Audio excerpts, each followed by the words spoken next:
today was gonna be the day, but they'll never throw it back to you. By now you should have somehow realized what you're not to do. Fala pessoal, belezinha? Pessoal, vamos para a terceira parte do nosso estudo sobre as leis de Ohm. Nessa terceira parte eu quero falar com vocês a respeito da potência elétrica num resistor. Quero falar com vocês a respeito da segunda lei de Ohm, que é muito importante. E quero falar a respeito da condutividade de um determinado circuito elétrico, de um fio condutor, de uma maneira geral. Vamos iniciar nossos estudos aqui, então, falando sobre a potência elétrica num determinado resistor. Primeira coisa, o que nós definimos como sendo a potência elétrica?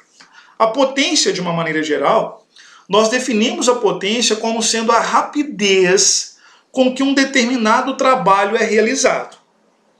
No caso dos equipamentos elétricos, o que é a potência elétrica? A potência elétrica ela está relacionada com a quantidade de energia elétrica que é transformada em outro tipo de energia por unidade de tempo. Tá? Basicamente, essa é a definição da potência elétrica. O que isso significa? Significa dizer o seguinte, que se eu tiver um determinado circuito elétrico simples, que é constituído de um gerador e um resistor, e eu ligar esse circuito elétrico, uma determinada quantidade de corrente elétrica vai passar por esse resistor. Então esse resistor, por exemplo, vai transformar a energia elétrica em energia térmica. É justamente esse processo de transformação de energia, através desse processo de transformação de energia, que nós vamos definir o conceito de potência elétrica, ou seja, a potência elétrica nesse dispositivo elétrico, nesse dispositivo eletrônico, está relacionado com a capacidade que esse dispositivo tem de transformar energia elétrica em energia o quê? Não elétrica. Como que nós vamos fazer para determinar a potência elétrica de um determinado dispositivo? Como que eu vou fazer para determinar a potência elétrica desse resistor? Para a gente determinar a potência elétrica desse resistor, eu vou usar a equação P, que é igual a U vezes I. Beleza? O P representa a potência elétrica, o U representa a diferença de tensão elétrica, a nossa DDP, diferença de potencial, e o I representa a quantidade de corrente elétrica que está passando pelo resistor. Tá? Essa é a nossa primeira equação que nós vamos utilizar para determinar a potência elétrica. Só que se você olhar nessa equação, você não tem, por exemplo, o valor da resistência elétrica. Então eu posso estabelecer uma equação matemática em função da resistência elétrica do dispositivo. Para isso, o que a gente vai fazer? O que é o U? O U representa a nossa diferença de potencial, a nossa tensão elétrica. E se eu quero determinar a diferença de potencial U num determinado circuito ou que está chegando no nosso resistor, eu faço o quê? Eu multiplico R vezes I, que é a nossa primeira lei de Ohm. Então, se eu substituir esse U na nossa primeira equação, eu vou chegar numa equação para a potência elétrica que vai ser dada em função de R. O que é o U? É R vezes I. E isso aqui vezes quem? Vezes I. Então, uma outra equação que nós temos para determinar a potência elétrica num resistor é R vezes I elevado ao quadrado. Então, nós temos aqui já duas equações para determinar o quê? A nossa potência elétrica. Posso determinar essa potência elétrica através de U vezes I, ou posso fazer a potência elétrica como sendo R vezes I quadrado. Beleza. Mas eu posso fazer isso em função de U? Pode. Se você pegar a equação da primeira lei de Ohm, que eu fiz aqui de vermelhinho, e isolar o I, ou seja, se eu isolar o I, o que eu vou ter? Eu vou ter que é U sobre R. E substituir o I nessa primeira equação aqui, o que nós vamos ter? Que P, deixa eu só pegar a caneta azul, então vai ficar P é igual ao quê? A U vezes I. Mas quanto que vale o I agora? Vale U sobre R. Então, ou seja, eu posso dizer o seguinte, que P é igual a U ao quadrado sobre R. Então, essas equações, essas três equações que eu coloquei aqui dentro do quadradinho, são equações que nós vamos utilizar para determinar a potência elétrica num determinado resistor. Beleza? Pessoal, dando continuidade aos nossos estudos aqui, então vamos falar sobre a segunda lei de Ohm. O que é a segunda lei de Ohm? Antes disso, vamos só definir uma... Quando a gente estudou a primeira lei de Ohm, eu mostrei para vocês que é possível determinar a resistência elétrica de um determinado fio condutor, levando em consideração a diferença de tensão, a diferença de potencial, né, na qual esse fio é submetido, e a intensidade de corrente elétrica que percorre esse fio. Beleza?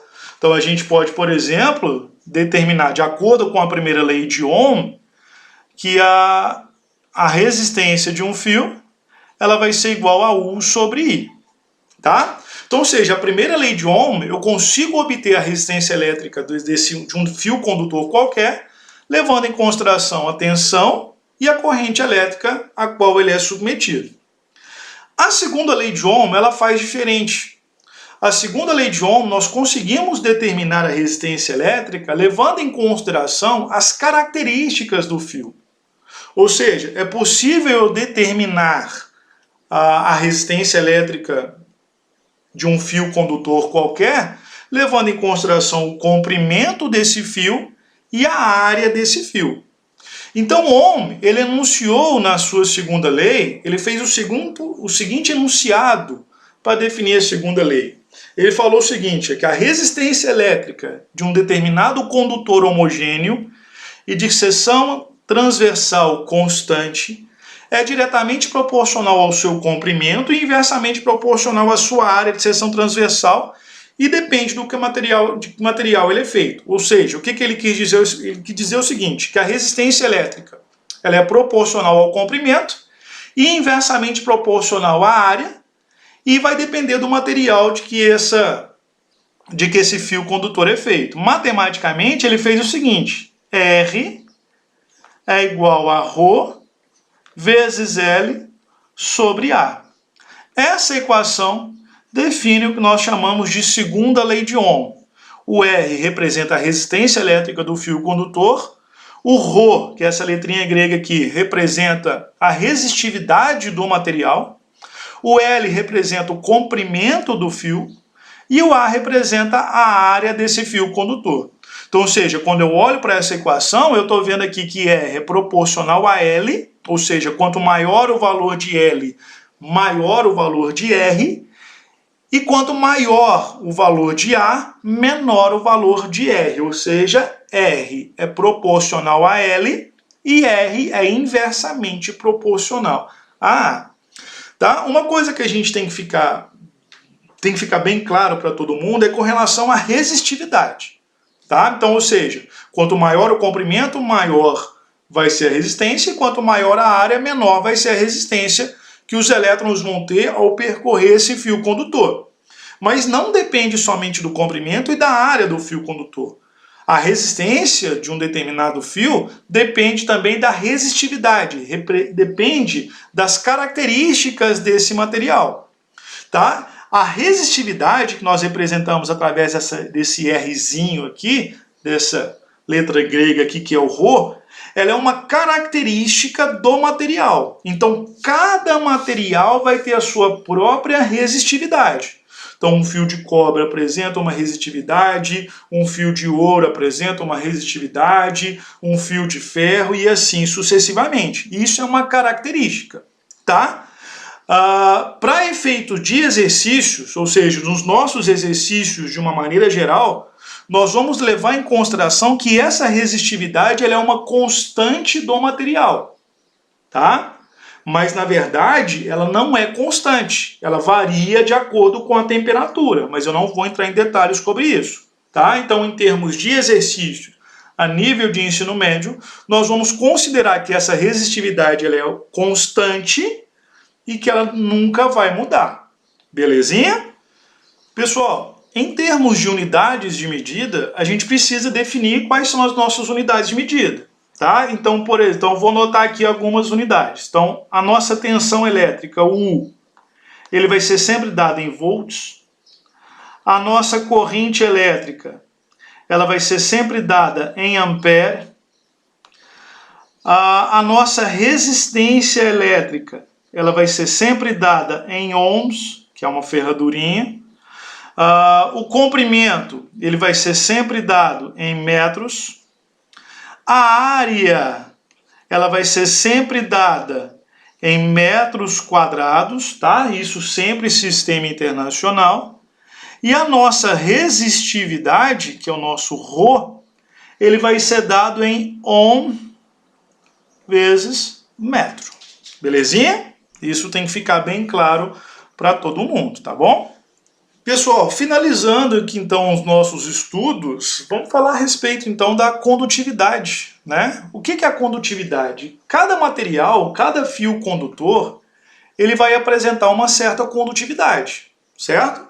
Então, quanto melhor condutor for esse material, maior vai ser a condutividade elétrica que ele vai ter e menor vai ser a resistividade elétrica que ele vai ter. Essa resistividade é o que nós falamos ali na segunda lei de Ohm, que é dada por aquela letrinha grega que é o Rho, tá? Então a gente vai dizer o seguinte, que a condutividade de um determinado material, ela é inversamente proporcional à resistividade elétrica do material. Então, se eu quero determinar a condutividade elétrica de um determinado material, de um determinado fio condutor, essa condutividade, ela é o inverso da resistividade. O que isso significa? Que quanto maior for a resistividade, quanto maior for a resistência elétrica desse material, menor vai ser a condutividade desse material, tá? Ou seja, a condutividade ela é o inverso da resistividade, assim como a resistividade é o inverso da condutividade. A unidade da condutividade no sistema internacional, ela é dada em Siemens, tá? Então ela é dada em Siemens por metro. Então a nossa condutividade ela vai ser dada em Siemens por metro no sistema internacional, beleza? Pessoal, para a gente fechar aqui então os nossos estudos ainda dentro da condutividade, a gente pode falar a respeito então da supercondutividade. O que é a supercondutividade? Presta atenção. Todo material, qualquer material, tá, que a gente pegue, por melhor que seja esse material ele sempre vai oferecer uma certa resistência à passagem da corrente elétrica. Ou seja, qualquer fio condutor de eletricidade, se você pegar o melhor condutor de eletricidade que existe e jogar uma corrente elétrica nesse condutor de eletricidade, esse fio ele vai oferecer uma certa dificuldade à passagem da corrente elétrica. Ou seja, esse material ele vai apresentar uma certa resistência à passagem da corrente elétrica. Agora, existem alguns dispositivos que nós chamamos de supercondutores. O que são supercondutores? Os supercondutores são dispositivos que não oferecem resistência à passagem da corrente elétrica. Ou seja, a resistividade ela é praticamente nula, tá? Aí, nesse caso aí, a gente diz que a condutividade desse material ela é próxima ao infinito, tá? De tão bom que é. Qual que é o problema da supercondutividade? O problema da supercondutividade é que para a gente ter um material supercondutor, a gente tem que ter temperaturas muito, muito baixas, tá? Então, existe supercondutividade? Existe. Como que eu faço para ter uma supercondutividade? É só você diminuir a temperatura do condutor. Então, quanto menor for a temperatura do condutor, maior vai ser essa condutividade elétrica. Beleza?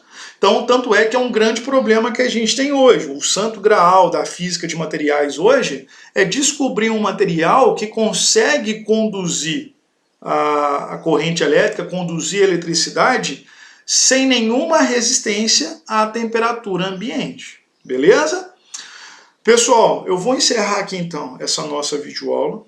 Espero que tenha ficado claro para todos o que é a primeira lei de Ohm, segunda lei de Ohm, condutividade, supercondutividade, potência elétrica. E nós nos encontramos numa próxima videoaula então. Beleza? Então um abraço, fica com Deus e até mais. Tchau!